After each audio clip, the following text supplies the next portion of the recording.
todos. Yo soy Mariña Naveiro. Gracias a Ángel y Jorge también por haber contado un año más conmigo. Y bueno, probablemente alguna habréis leído el título y habéis dicho, menudo peñazo.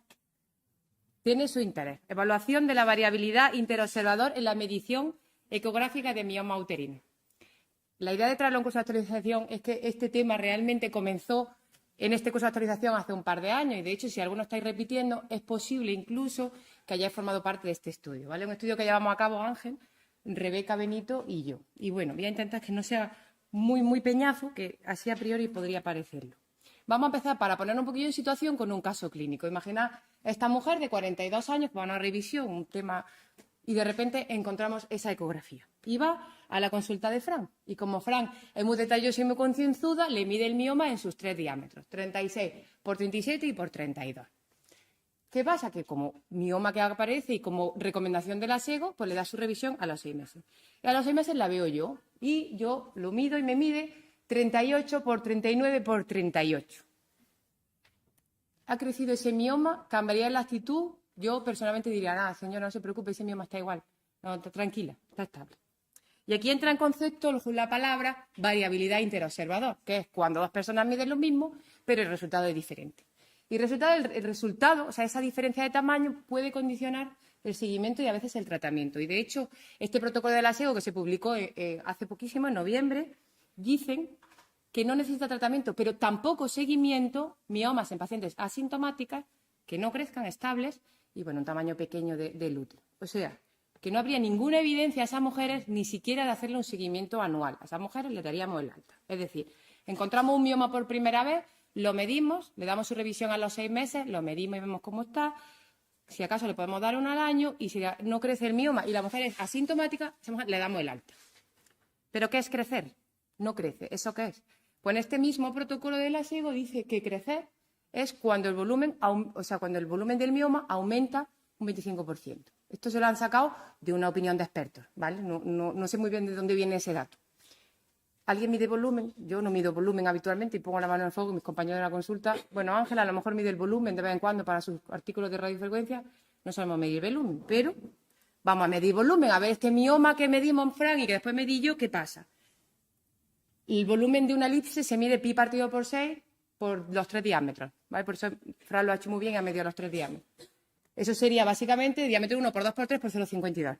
Pues lo medimos y a Fran le mide su mioma 22,3 centímetros cúbicos. Y a mí me mide 29 con esos mismos. Eso ha crecido un 32% el volumen. ¿Qué pasa? Que el volumen, midiendo volumen, se magnifica mucho esas medidas lineales porque multiplica por los 3 diámetros. Entonces, pequeñas diferencias en los milímetros son grandes diferencias en el volumen. Entonces, bueno, pues este mioma a lo mejor habría que seguirlo.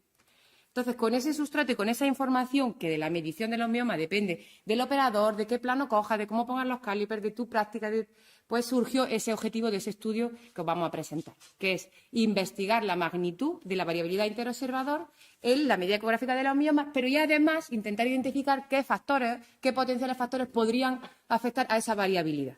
¿Y qué hicimos? Y eso lo hicimos en este curso de actualización hace un par de años. Pues dimos 6 fotos, 6 imágenes, en papel, impresas, y una regla. Y a la antigua usanza, para acá, 2 diámetros, no cogimos 3, 2. Voluntariamente, el que quiso participar, participó, esas 6 medidas, y recogimos los 2 diámetros y recogimos también cuántos años de experiencia llevabais dedicándose en nuestra especialidad y si hacíais ginecología predominantemente, es decir, si estáis pasando habitualmente una consulta de ginecología o dedicabais a otra cosa, tipo obstetricia, repro, otra cosa, ¿no? ¿Y qué pasó? Bueno, pues nuestra población fueron 67 ginecólogos los que participaron, de los cuales el 25% hacían consulta de ginecología de manera habitual. La media era relativamente joven, 11,2 años de media de experiencia, pero un 31% eran ginecólogos ya de más de 15 años. ¿Cuál es el primer gráfico que presentamos? Pues esto es un gráfico de densidad de diámetro, ¿vale? Del diámetro mayor. Como veis, casi todas las medidas siguen una curva de Gauss, porque casi todos medimos lo mismo, o hay ligeras diferencias. Pero a mí me llamaba mucho la atención el mioma 3, dices tú, pero bueno, está catalogado por gente con menos de 5 años de experiencia, o sea, residentes y adjuntos chiquititos, o más de 5. Si os fijáis, ¿qué es lo que han medido aquí la gente con menos de 5 años de experiencia? Si es que lo mismo mide 3, que lo mismo mide 7. Y de hecho dije, ¿pero qué es lo que ha pasado con este mioma 3? Este es el mioma 3. Y la verdad es que cuando lo vi digo, uy, pues sí, es que a lo mejor hay alguien que ha medido todo el útero, alguien que ha medido esto, pero es que a lo mejor ha medido esto. Pues bueno, podría estar justificado que esa variación exista, porque la experiencia al fin y al cabo siempre suele ser un grado. Y de hecho esto es una de las cosas que comparamos. ¿Influye la experiencia en la variabilidad de los miomas? Y este gráfico es un gráfico box plot de esos de cajas y bigotes, que la línea central es la mediana, o sea, el valor central, y los extremos de la caja es percentil 25 y 75. O sea, cuanto más alejado esté el 25 del 75, más variabilidad hay. Y si os fijáis, pues efectivamente parece que con los años de experiencia la variabilidad disminuye, salió significación estadística. Pero no solo descubrimos eso, es que además, conforme pasan los años, medimos los miomas más pequeños. La mediana de esos miomas son más pequeños. O sea, parece que con los años los miomas son más chiquitos. Son más chiquititos, yo creo, en parte, eso es lo que justificamos, que como tienes más años, tienes como más seguridad y dices tú, no, así no, esto es un poquito menos. Y puedes ajustarte más. Otra de las cosas que medimos, aún así, la variabilidad no es despreciable en ginecólogos de además de 15 años, ¿eh? No es despreciable. Otra cosa que miramos es la especialidad. ¿Los gines lo hacen mejor que los otros? Pues no. La variabilidad, si os fijáis, estas cajas son todas de un tamaño muy similar y de hecho la mediana está muy cerca y la significación no es estadística, ¿vale? O sea que parece que la especialidad no. Una vez tú ya aprendes a medir miomas, pues más o menos lo haces igual que un obstetra. Pero claro, con la al ver esas variaciones que había con el mioma, ese mioma 3, dije yo, ¿y los miomas? ¿Influirá el mioma que te enseñen? Y esto, si os fijáis, es la media de los miomas, del diámetro mayor y menor, la desviación estándar, que es la medida de dispersión. Cuanta más desviación estándar, más variabilidad hay en las medidas. Y, si os fijáis, hay diferencias, pero nosotros calculamos el coeficiente de variación. El coeficiente de variación es cuánto se dispersa respecto al tamaño medio. Es decir, de las mediciones que hacemos, cuánto porcentaje respecto al tamaño varía. Y, de hecho, si os fijáis, hay miomas que hasta un 28% del diámetro varía. Hay variaciones de hasta un 28% del diámetro, o sea, mucho, imaginaos de un diámetro, imaginaos un volumen, cuánto significará eso. Y otros, sin embargo, que por la imagen la variación es mucho más pequeña, un 8%. O sea que el mioma también influye. Pero luego hicimos otro estudio, que esto lo hicimos, otro análisis, gracias a que yo tengo un hermano que es muy listo, que se dedica a esta investigación sobre todo. Me dice, Mariña, pero es que aquí hay algo más. Es que resulta que hay gente que por lo que sea, da igual la edad que tenga, da igual lo que se dedique, da igual lo que haga, es que siempre lo mide más grande. ¿Esto cómo puede ser? Digo, yo qué sé. Dice, pues mira, voy a hacerte un modelo de regresión bayesiana de efectos mixtos. Yo, oh, qué bien. Dice, aquí está ajustado por los años de experiencia del médico, por qué mioma estoy midiendo y por qué especialidad hago.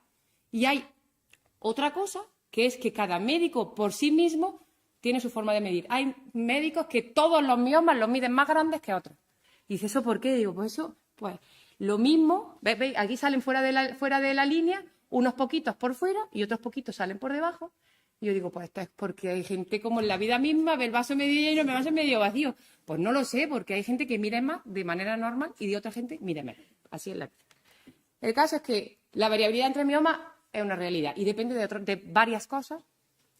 Y eso puede implicar un problema en la práctica diaria, porque cuanto más varía el mioma, o incluso esa variación pequeña, esa paciente, pues, a lo mejor le hacen más seguimiento, más gasto sanitario y un poco de ansiedad, porque la paciente, ¿qué sabe ella cuánto esto es de importante?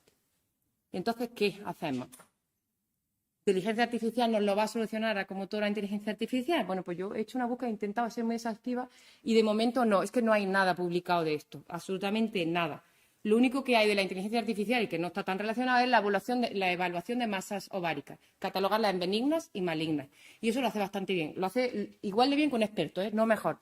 Mejor que los juniors, pero tampoco esto está relacionado con lo de la medición de los miomas. Entonces pensé, a ver si hay alguna masa en otro órgano que se parezca a la medición de los miomas y haya alguien estudiado esto. Y solo he encontrado este artículo que, si os fijáis en masas hepáticas, que si os fijáis se parece bastante a un mioma.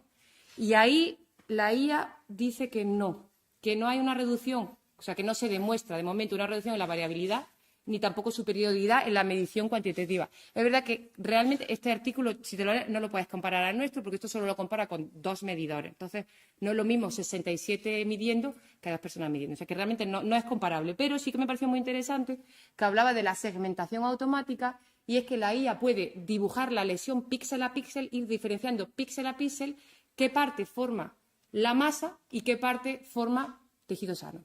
Y entonces se genera un contorno digital y a partir de ahí ya calcula. O sea que en la teoría creo que podrá servir, todavía no lo sabemos. No lo sabemos y no hay nada. O sea que es un campo de investigación con bastante potencia. En fin, como conclusión y para terminar, pues yo no traigo ningún resultado así claro. Hay una importante variabilidad entre el observador. No sé cuánto se achaca la variabilidad interobservador o cuánto se achaca a que el mioma ha crecido, pero tenerlo en cuenta que hay veces que puede ser que si lo estamos midiendo otra persona pueda cambiar el mioma, que yo no sé lo del criterio del asiego, igual habría que darle una vuelta porque un 25% de volumen puede ser poco, o sea, puede ser mucho, en volumen parece mucho, pero realmente en cambio lineal es muy poquito. Y lo que sí está claro, que la formación y la experiencia a un grado y que eso hay que intentar hacer programas de formación para aprender a medir miomas, que así podemos. Lo suyo es que lo mida siempre el mismo ginecólogo y que la inteligencia artificial, pues yo creo que algo hará, pero todavía no lo sabemos.